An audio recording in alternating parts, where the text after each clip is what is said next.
के पूर्व प्रधानमंत्री केपी शर्मा ओली को मेडिकल चेकअप के लिए अस्पताल ले जाया गया है। बताया जा रहा है कि नेपाल पुलिस ने उन्हें भक्तपुर के गुंडू स्थित उनके आवास से हिरासत में लिया है, जिसके बाद उन्हें काठमांडू के जिला पुलिस रेंज लाया गया, पर इसके बाद उनका मेडिकल परीक्षण कराया जा रहा है। काठमांडू पोस्ट के मुताबिक कार्रवाई सितंबर में हुए जनजी विरोध प्रदर्शनों को कथित तौर पर दबाने से जुड़े गैर इरादतन हत्या के मामले में की गई है।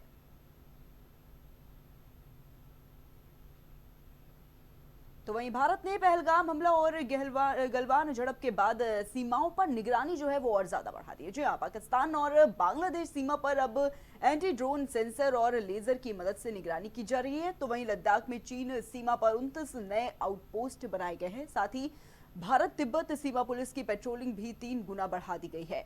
गृह मंत्रालय की रिपोर्ट के मुताबिक भारत पाकिस्तान सीमा पर जम्मू क्षेत्र और भारत बांग्लादेश सीमा पर असम के धुबरी में 5-5 किलोमीटर इलाके में comprehensive integrated border management system के 2 पायलट प्रोजेक्ट शुरू किए गए हैं। तो वहीं म्यांमार सीमा पर अरुणाचल प्रदेश और मणिपुर में हाइब्रिड सर्विलांस सिस्टम पर काम जारी है।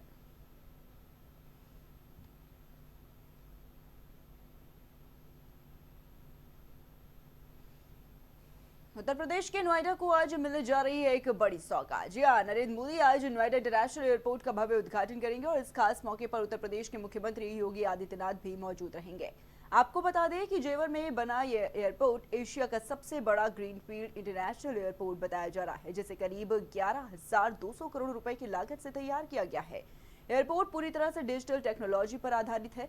यहाँ डिजी यात्रा, सेल्फ चेक इन और सेल्फ बैग ड्रॉप जैसी आधुनिक सुविधाएं मिलेंगी। और इतना ही नहीं, एयरपोर्ट के डिजाइन में भारतीय संस्कृति और विरासत की झलक भी देखने को मिलेगी। उद्घाटन के बाद प्रधानमंत्री नरेंद्र मोदी जनसभा को संबोधित भी करेंगे। तो आज नोएडा इंटरनेशनल एयरपोर्ट का देखिए भव्य उद्घाटन समारोह होने जा रहा है और जो इसका समय है वो करीब 11:30 तय किया गया है। सुरक्षा की दृष्टि की अगर बात करें तो सुरक्षा के चाक चौबंद इंतजाम जो है वो किए गए हैं और इसी को लेकर आपको बता दें कि जो अधिकारी हैं उनको पहले ही निर्देश दे दिए गए थे कि जो व्यवस्थाएं हैं वो पूरी तरीके से चाक चौबंद रहे। और देखिए इससे पहले भी कुछ दिन पहले देखा गया कि कैसे सीएम योगी आदित्यनाथ भी नोएडा का जो दौरा है वो करते हुए नजर आ रहे थे, वहां की तैयारियों का जायजा लेने जा रहे थे। और क्योंकि आज का दिन कई मायनों में काफी खास और अहम माना जा रहा है, आज जेवर एयरपोर्ट का उद्घाटन होने जा रहा है। प्रधानमंत्री नरेंद्र मोदी उद्घाटन करेंगे और सीएम योगी आदित्यनाथ भी वहां पर उनके साथ में मौजूद नजर आएंगे। और आपको बताना चाहेंगे कि कई बड़े मंत्री नेता जो है वो भी आज इस कार्यक्रम में शामिल होंगे। तो कई मायनों में आज देखिए काफी खास और अहम दिन माना जा रहा है, क्योंकि आज नोएडा इंटरनेशनल एयरपोर्ट का जो शुभारंभ है, जो उद्घाटन है वो होने जा रहा है। और कई मायनों में ये जो हवाई अड्डा बना हुआ है वो काफी खास है, क्योंकि इसमें हाई टेक्नोलॉजी का इस्तेमाल किया गया है, पूरी तरीके से ग्रीन फील्ड है और कहीं ना कहीं लोगों के लिए, जो यात्री वहां पर पहुंचेंगे उनके लिए काफी सुलभ ये रहने वाला है।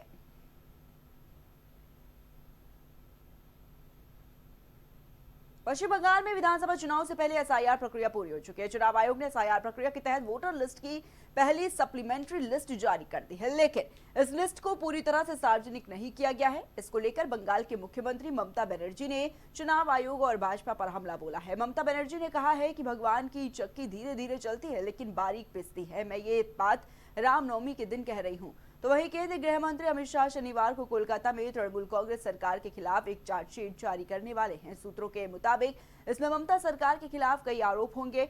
इसके अलावा बीजेपी अप्रैल के पहले हफ्ते में अपना चुनावी घोषणा पत्र, संकल्प पत्र जारी करने की तैयारी में है।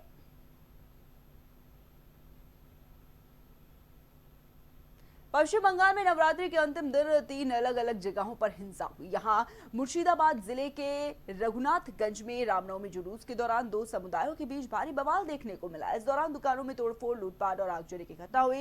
इस दौरान कई लोग घायल भी हुए। जानकारी के मुताबिक विवाद की शुरुआत रघुनाथगंज फूलतला ट्रैफिक मोड़ पर हुई। यहाँ पर कुछ लोगों ने सड़क किनारे लगे एक होल्डिंग पर चढ़कर उस पर लगा केसरिया झंडा हटा दिया। इससे जुलूस में शामिल लोग भड़क गए और हालात बेकाबू हो गए। बीजेपी का यह आरोप है कि भीड़ ने भगवा ध्वज को अपमानजनक ढंग से नीचे उतारा और फेंक दिया।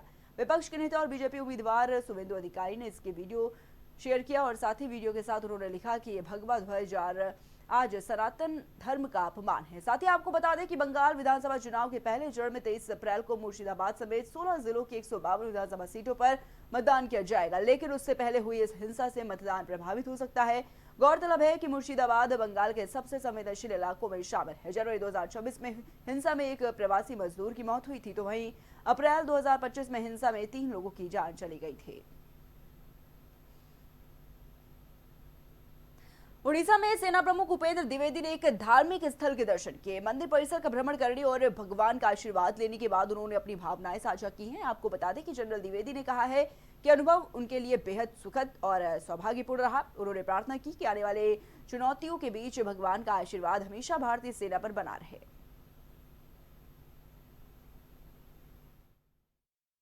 पूरा परिसर का भ्रमण करने के बाद, भगवान का आशीर्वाद लेने के बाद मुझे बहुत ही सौभाग्यशाली प्रतीत हो रहा है और बहुत ही सुखद अनुभव रहा मेरे लिए ये। और मैंने यही प्रार्थना की कि आने वाली चुनौतियों में भगवान का आशीर्वाद भारतीय सेना के लिए हमेशा बना रहे।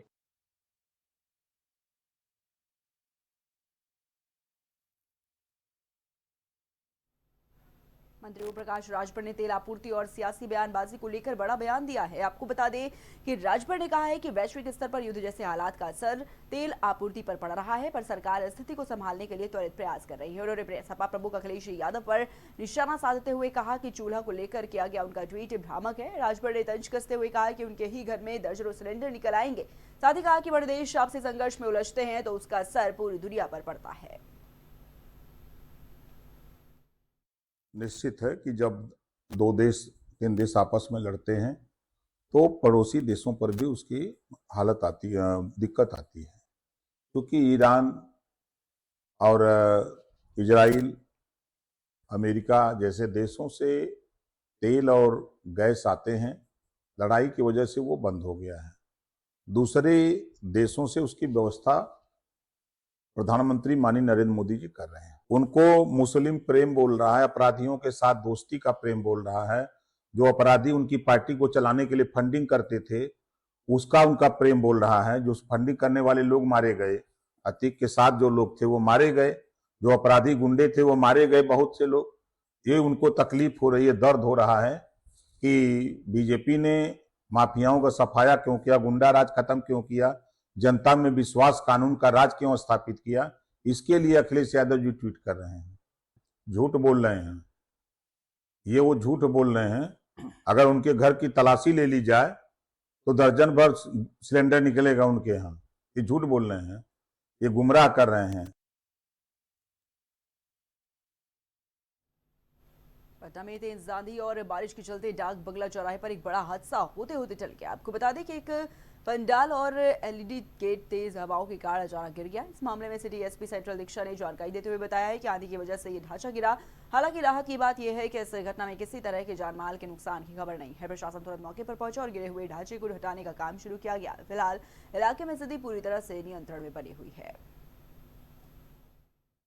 यहाँ डाक बंगला चौराहा पे जो है एक एलईडी गेट जो है आंधी की वजह से गिर गया है। थोड़ा किसी को जानमाल का कुछ नुकसान नहीं हुआ है।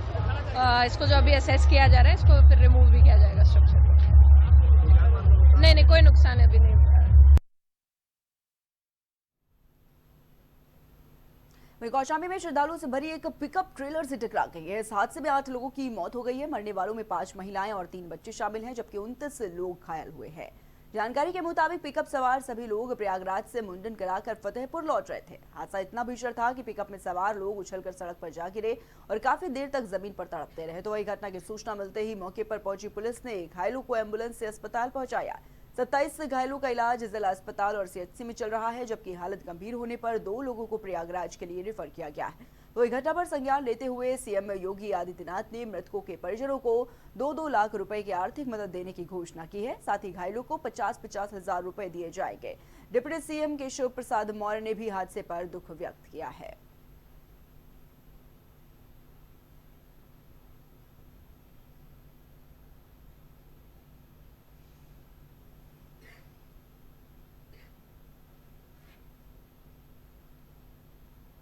आगरा में कारोबारी मकान मालिक की 8 साल की बच्ची का हत्यारा पुलिस मुठभेड़ में मारा गया है। पुलिस ने आरोपी किराएदार को तड़के करीब 3 बजे एनकाउंटर कर ढेर किया है। डीसीपी सिटी सैयद अली अब्बास ने बताया है कि शुक्रवार रात मुखबिर से सूचना मिली कि हत्यारोपी फिरोजाबाद भागने की फिराक में है। पुलिस ने घेराबंदी की तो आरोपी फायरिंग करने लगा। इसमें एक दरोगा को गोली लग गई। जवाबी कार्रवाई में आरोपी को भी गोली लगी। उसे जिला अस्पताल ले जाया गया, जहां पर डॉक्टर ने उसे मृत घोषित कर दिया। आपको बता दें कि 29 साल के आरोपी सुनील ने 24 मार्च को जूता कारोबारी की बेटी के गला काटकर हत्या कर दी थी और शव को आटे के कनिस्टर में भर दिया। करीब 30 घंटे बाद पुलिस ने शव को बरामद किया। तब से वो फरार था। पुलिस ने उस पर 25,000 रुपए का इनाम भी घोषित किया था। इस बीच पुलिस जांच में यह सामने आया था कि कुछ दिन पहले बकाया किराए को लेकर बच्ची के चाचा ने उसे थप्पड़ मार दिया था और कमरे पर ताला लगा दिया था। ये बात उसे इतनी नागवार गुजरी कि उसने इसका बदला लेने के लिए इस वारदात को अंजाम दिया। थाना क्षेत्र बमरौली कटारा में जब उसकी खोज चल रही थी तो वहां पर एक सूचना प्राप्त हुई कि ये सुनील नाम का जो व्यक्ति है ये फिरोजाबाद जाने की फिराक में है और मुखबिर की सूचना पर यहाँ पे पुलिस ने घेराबंदी की। घेराबंदी करके जब पुलिस ने उसको रोकने का प्रयास किया तो उसने पुलिस की टीम पर कई फायर खोल दिए, जिसमें हमारा एक सब इंस्पेक्टर घायल हुआ है। उसको संबंधित अस्पताल में भेजा गया है। पुलिस ने भी जवाबी कार्रवाई में आत्मरक्षार्थ अपने आप को बचाते हुए सिखलाए हुए तरीके से काउंटर फायर किया है, जिसमें यह व्यक्ति सुनील घायल हुआ है। इसको भी अस्पताल भेजा गया है। साक्ष्य संकलन के लिए यहाँ पे हमारी फॉरेंसिक टीम आ चुकी है और जल्द ही इसमें कार्रवाई करके पूरी घटना का सफल अनावरण किया जाएगा। मिर्जापुर में रामनवमी की शोभा यात्रा के दौरान बिजली कटने से हंगामा हो गया। बताया जा रहा है कि अचानक बिजली कटने से लोगों में नाराजगी फैल गई और उन्होंने सड़क पर उतरकर विरोध शुरू कर दिया। स्थिति बिगड़ती देख मौके पर नगर विधायक रत्नाकर मिश्रा पहुंचे। विधायक ने मौके पर ही अधिकारियों को फोन कर जमकर फटकार लगाई और जल्द बिजली बहाल करने के निर्देश दिए। इस दौरान उनके अधिकारियों से बातचीत का वीडियो सामने आया है, जो कि सोशल मीडिया पर तेजी के साथ वायरल हो रहा है।